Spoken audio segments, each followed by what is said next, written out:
Hello friends, అందరికీ నమస్తే. ఈ వీడియోలో మనం మన పూర్వీకులు ఉగాదిని ఎలా జరుపుకున్నారు, ఆ ఉగాది రోజున చేయాల్సిన ముఖ్యమైన విధులేంటి, అవి ఎందుకు మన పెద్దలు నిర్ణయించారు, ప్లస్ ఈ ఉగాది జరుపుకోవడం వల్ల జ్యోతిషపరంగా లేదంటే మనకి పెద్దలు చెప్పిన విజ్ఞానం ఏంటి, జ్యోతిషపరంగా మనకు కలిగే లాభాలు ఏంటని చూద్దాం. సో ముందుగా మనం ఉగాది అంటే మనకి చాలా పండుగలు వస్తూ ఉంటాయి. హిందూ ధర్మంలో మనం ప్రతి నెల నోములు నోసుకుంటూ ఉంటాం, చాలా పండుగలు చేసుకుంటూ ఉంటాం. సో వినాయక చవితి వచ్చిందంటే వినాయకుని ఆరాధిస్తాం, కార్తీక మాసంలో శివుడిని ఆరాధిస్తాం, శ్రీరామనవమి, వైకుంఠ ఏకాదశి వస్తే విష్ణుమూర్తిని, ఇలా ఏదో ఒక దైవాన్ని ఆరాధిస్తూ ఉంటాం. కానీ ఈ ఉగాది మాత్రం మనం పర్టికులర్గా ఏంటంటే కాలాన్ని ఆరాధిస్తాం. అంటే ఏదో మన సృష్టిలో కానీ భగవద్గీతలో కానీ దేవుడు ఏమని చెప్పాడంటే ప్రతిదీ ఎక్కడో చోటన ఆరంభం అవుతుంది, ప్రతిదీ కూడా ఎక్కడో చోటన ఎండ్ అవుతుంది. అంటే ప్రతిదానికి ఒక బిగినింగ్ ఉంది, ప్రతిదానికి ఒక ఎండింగ్ అనేది ఉంది. సో ఈ సృష్టి కూడా ఏదో ఒక రోజున ప్రారంభమైంది. సో ఆ ప్రారంభమైన రోజునే యుగం యొక్క ఆది లేదా యుగాది అనే పేరుతో యుగాది అనేది రావడం జరిగింది. ముఖ్యంగా ఈ పండగ రోజున మనం చేయాల్సింది ఏంటంటే కాలాన్ని ఆరాధించాలి. సనాతన ధర్మం నమ్మే వాళ్ళందరూ కూడా కాలాన్ని కూడా ఆరాధించాలని ఈ ఉగాది అని చెప్పడం జరిగిందనమాట. అంటే మనకి భగవద్గీతలో కూడా కృష్ణుడు చెప్పాడు, నేను కాలంలో కూడా ఉన్నానని చెప్పి. సో అందుకోసం మనం ఈ ఉగాదిని సనాతన ధర్మం పాటించే ప్రతి ఒక్కళ్ళు కూడా చాలా వేడిగ్గా చేసుకోవాలన్నమాట. సో ఈ ఉగాది అనేది చాలామంది చెప్పేది ఏంటంటే పూర్వీకులు కొంతమంది మార్గశిరం నుండి, కొంతమంది వైశాఖం నుండి, కొంతమంది కార్తీక మాసం నుండి కూడా యుగాది ప్రారంభమైందని మన పూర్వీకులు కొంతమంది రాసున్నారు. కానీ వరాహమిత్రుడు అనే మహర్షి మాత్రం చైత్రశుద్ధ పాడ్యం రోజున ఈ ఉగాది అనేది ప్రారంభమైంది, బ్రహ్మ సృష్టిని ప్రారంభించింది ఈ ఉగాది రోజునే అని చెప్పాడు. కాబట్టి మనం చైత్రశుద్ధ పాడ్యం రోజున ఈ ఉగాది అనేది జరుపుకోవటం అనేది అనాదిగా వస్తున్న ఆచారం అనమాట. సో కొన్ని సిస్టమ్స్లో ఏంటంటే కార్తీక మాసంలో కూడా న్యూ ఇయర్ చేసుకునే వాళ్ళు ఉన్నారు, మార్గశిరంలో కూడా న్యూ ఇయర్ చేసుకునే వాళ్ళు ఉన్నారు. కానీ ముఖ్యంగా తెలుగు వాళ్ళు, కొన్ని ప్రాంతం వాళ్ళు ఈ చైత్రశుద్ధ పాడ్యం రోజునే ఉగాది అనేది చేసుకోవడం జరుగుతుంది. సో ఈ ఉగాది రోజున మన పూర్వీకులు మనకి చెప్పిన 10 నియమాలు, ఇది నేను ఒక చోట రీసెర్చ్ చేసి చెప్పాను కాబట్టి నేను నా ల్యాప్టాప్లో చూసి చెప్తున్నాను అనమాట. సో ముందుగా మనకి ఈ ఉగాది రోజున మన పూర్వీకులు చెప్పింది మొదటిది ఇదేంటంటే, సో మన ఇల్లు అనేది శుభ్రం చేసుకోవటం.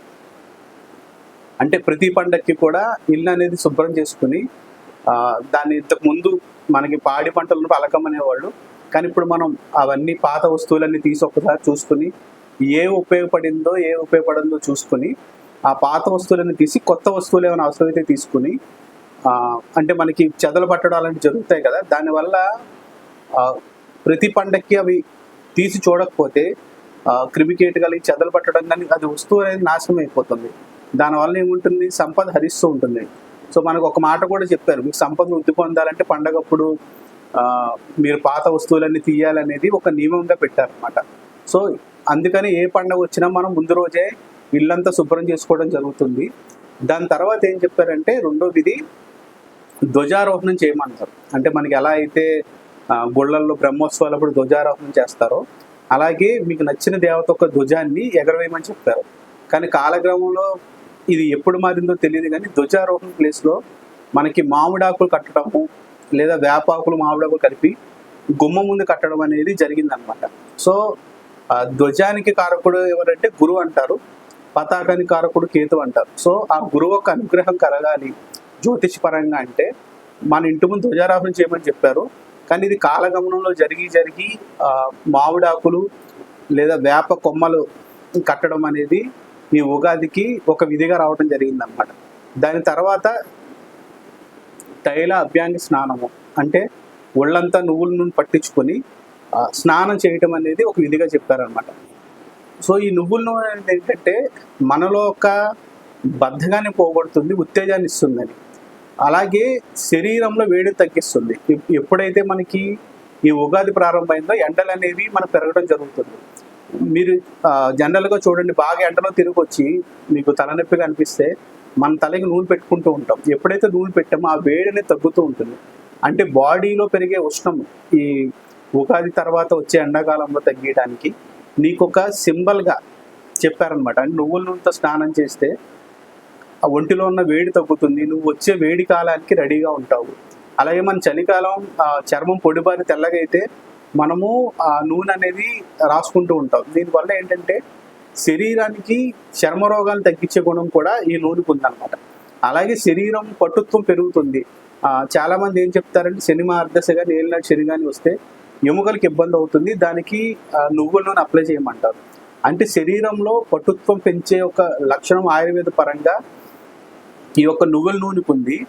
ఇది శనిగ్రహం ఒక అనుగ్రహాన్ని ఇస్తుంటుంది. అంటే శనిగ్రహము కానీ ఏలినాటి శని కానీ ఇవన్నీ వస్తే కొంచెం బద్ధకంగా ఉంటారు, వాళ్ళు ఉత్తేజాన్ని వాటిని కలిపించడానికి ఈ నువ్వుల నూనె అనేది చాలా బాగా ఉపయోగపడుతుంది. కాబట్టి మనకి ఒక విధిగా ఈ నువ్వుల నూనెతో స్నానం చేయడం అనేది ఉగాది రోజు చెప్పారు. ఆ తర్వాత నూతన వస్త్రాలు ధరించడం. సో నూతన వస్త్రాలు ధరించడం అనేది అలంకారం కోసం చెప్పలేదు. ఎందుకంటే రోజు మాసిపోయిన బట్టలు వేసుకున్నాం అనుకోండి, మనకే అనిపిస్తూ ఉంటుంది ఇది మాసిపోయిన బట్టలు రోజు వేసుకుంటే బాగోలేదని.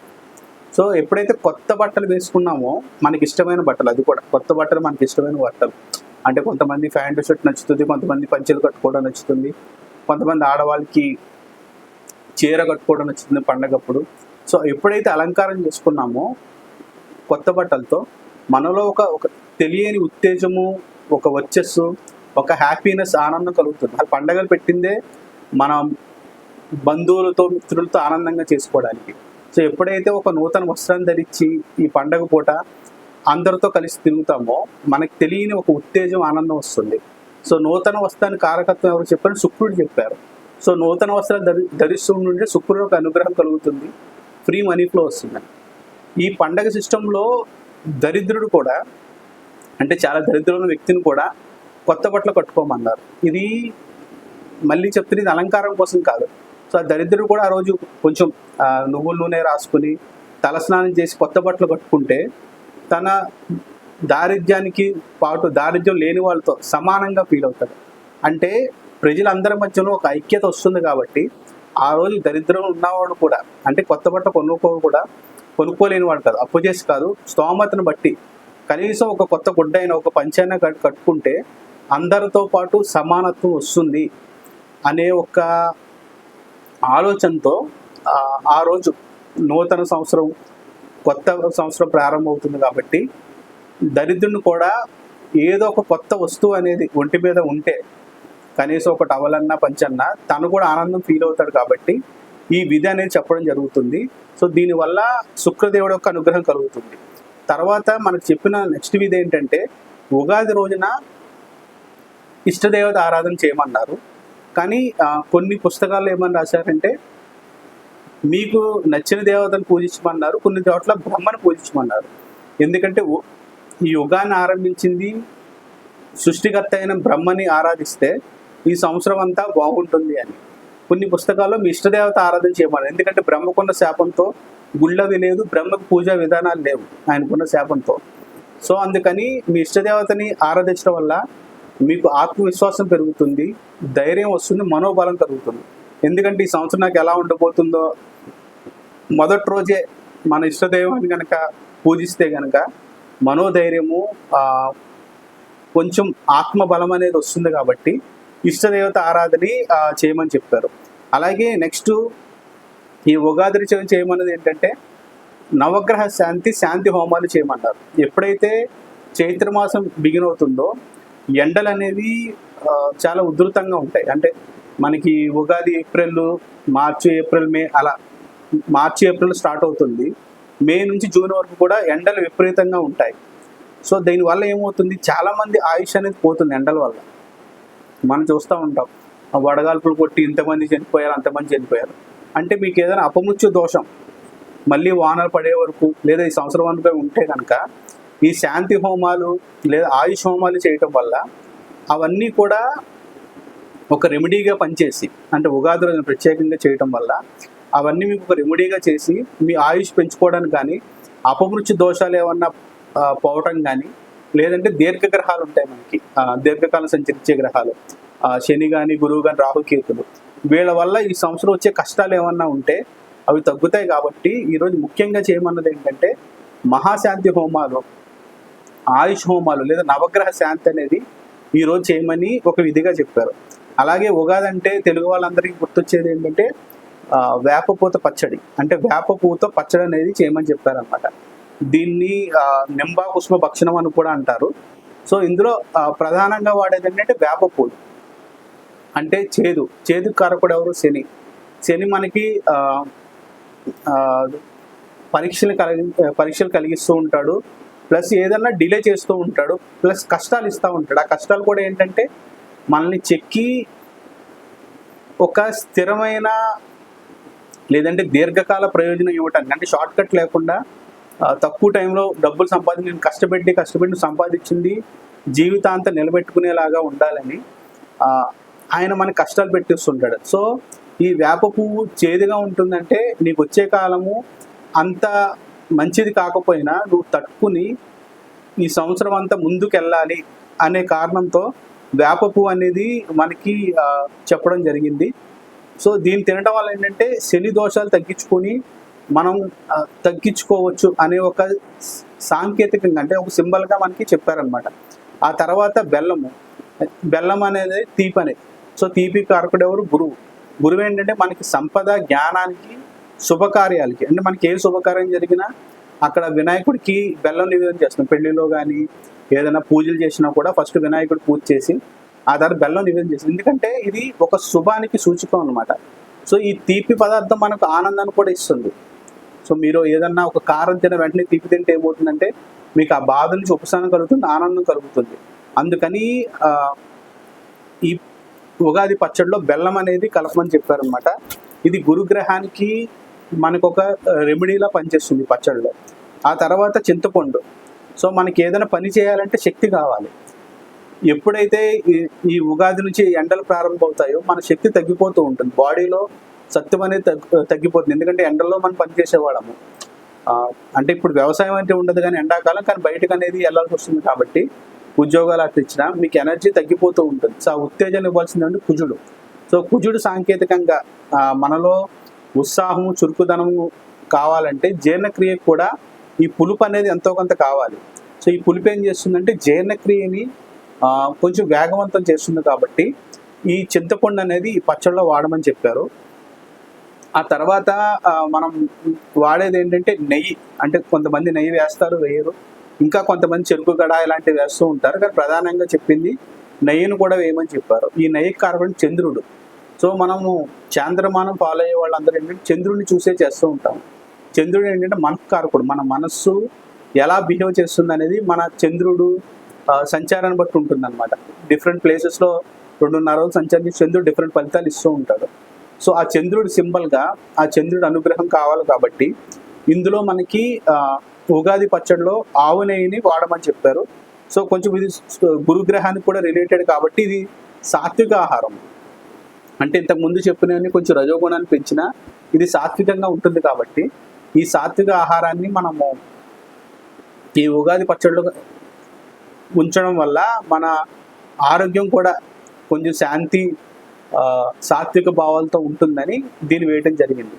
అలాగే ఉగాది రోజున చెప్పింది ఇంకొక ఇదేంటంటే ముఖ్యమైనది పంచాంగ శ్రవణం. అంటే మనం తిథి, వార, నక్షత్ర, యోగ కర్ణాలతో కూడిన పంచాంగ శ్రవణాన్ని చేయమని చెప్పారు. అంటే ఈ పంచాంగ శ్రవణం చేయటం వల్ల ప్రయోజనం ఏంటంటే మన నదీ స్నానం చేసిన ఫలితం చెప్పారు. అది గంగా నదిలో చేసిన నదీ స్నానం. దుస్వప్నాలు ఏమైనా తొలగాలంటే పంచాంగం శ్రవణం చేయాలని చెప్పారు. ఈ పంచాంగ శ్రవణం కూడా ఎలా చేయమన్నారు? ఉత్తరాభిముఖంగా కూర్చుని, అంటే ఉత్తరాన్ని చూస్తూ, అది కూడా ఉపాసన చేసిన వ్యక్తుల ముందు కూర్చుని చేయాలి. అంటే ఒక గుడికి వెళ్ళి ఎక్కడైతే పంచాంగ శ్రవణం జరుగుతుందో వాళ్ళ ముందు చేయాలి. అంటే చాలామంది పంచాంగ శ్రవణం అంటే ఇప్పుడు ఎలా తయారైందంటే పండగ రోజు ఉగాది పచ్చడి తిని పూజ అవ్వగానే ఏదో ఒక యూట్యూబ్ ఛానల్ పెట్టుకుని మన ఒక్క రాశి గురించి ఏం చెప్పారో అది వినేసి పంచాంగ శ్రవణం అయిపోయింది అనుకుంటున్నారు. కానీ అలా కాదు. ఉత్తరాభిముఖంగా కూర్చుని ఏదన్నా గుళ్ళో ఉపాసన ఉపాసన శక్తి ఉన్న వ్యక్తి, అంటే ఆ గుళ్ళో పూజ చేసే బ్రాహ్మలో, లేదంటే జ్యోతిష్యం మీద పట్టు ఉన్న వ్యక్తులు, లేదా జ్యోతిష్యాన్ని అభ్యసించిన వ్యక్తులు చెప్పే పంచాంగం ఉంటుంది కదా, దానిని మనం వాళ్ళ ముందుండి వినాలి. అంతేగాని మనము యూట్యూబ్ ఛానల్ నుండి పంచాంగ శ్రవణం అయిపోయిందంటే అది ఎక్కడో ఒక విషయం జరిగింది, దాని టీవీలో న్యూస్ చేసినట్టు ఉంటుంది తప్ప అది పంచాంగ శ్రవణం కాదు. సో వీలైనంత వరకు మీరు లైవ్లో చూసినా కూడా డైరెక్ట్గా మీరు గుడికి వెళ్ళి ఎక్కడైతే పంచాంగ శ్రవణం జరుగుతూ ఉంటుందో అక్కడ మీరు లైవ్గా ఆ చెప్పే వ్యక్తికి ఎదురుగుండా కూర్చుని విన్నదాన్ని పంచాంగ శ్రవణం కింద మనము ఆచరించాలనేది పెద్దలు చెప్పారు. ఆ తర్వాత ప్రపద దానం చేయమన్నారు. అంటే మీకు శక్తి ఉంటే కనుక చలివేంద్రాలు ఈరోజు ప్రారంభించమన్నారు. ఎందుకంటే ఎండాకాలం మనం చూస్తూ ఉంటాం, చాలామంది చలివేంద్రాలు పెడుతూ ఉంటారు వాళ్ళ తల్లిదండ్రుల పేరు మీద కానీ, చనిపోయిన పూర్వీకుల పేరు మీద కానీ, కొంతమంది మనీ వేసుకుని కానీ ఈ చలివేంద్రాలు అనేది పెడుతూ ఉంటారనమాట. ఈ చలివేంద్రాలని ఈ రోజు నుంచి ప్రారంభించమని చెప్పారన్నమాట ఉగాది రోజున.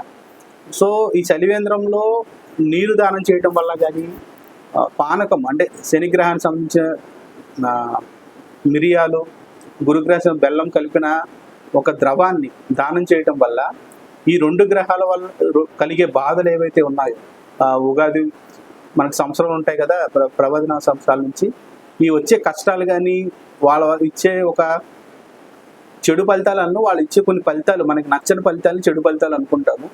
ఆ చెడు ఫలితం కూడా ఏదో ఒక మంచిగా ఉంటుంది. సో ఆ ఫలితాలన్నింటినీ కూడా కొంచెం తగ్గించుకోవడానికి చలివేంద్రాలని ఉగాది నుంచి ప్రారంభించమన్నారు.